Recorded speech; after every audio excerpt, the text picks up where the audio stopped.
Alors, on parlait de l'action de Tesla tout à l'heure. Ben, écoutez, elle est au plus bas depuis 1 an et demi, à cause de Twitter notamment.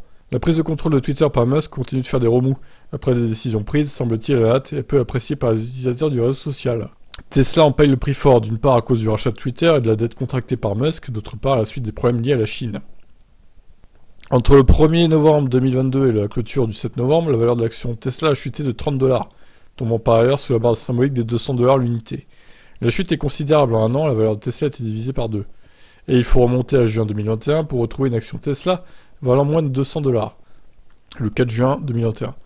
Ce sont donc les gains de près d'1 an et demi de cotation qui sont partis en fumée. Si les investisseurs s'inquiètent, c'est moins concernant le constructeur en lui-même que pour les décisions de Musk.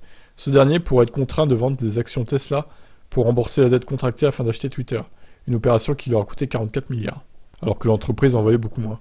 Surtout, les revenus de Twitter en termes de publicité sont en baisse, de l'aveu même d'Elon Musk. Les annonceurs s'inquiètent de la modération sur le réseau social après la suppression de la moitié des salariés. Volkswagen, entre autres, a mis en pause toutes les publicités pour ses marques. Si Twitter n'arrive pas à engranger de l'argent, Musk pourrait être contraint de vendre une partie de ses actions Tesla pour payer les intérêts de sa dette milliardaire. Or, ça signifierait également céder une partie du contrôle qu'il a sur l'entreprise spécialisée dans la voiture électrique. Après l'avoir acheté, Twitter, il a qu'à le revendre à quelqu'un d'autre.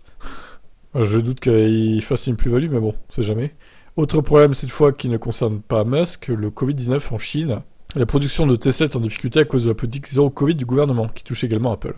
Tesla a également augmenté les prix de ses voitures, et donc pourrait potentiellement voir ses ventes baisser face à la concurrence.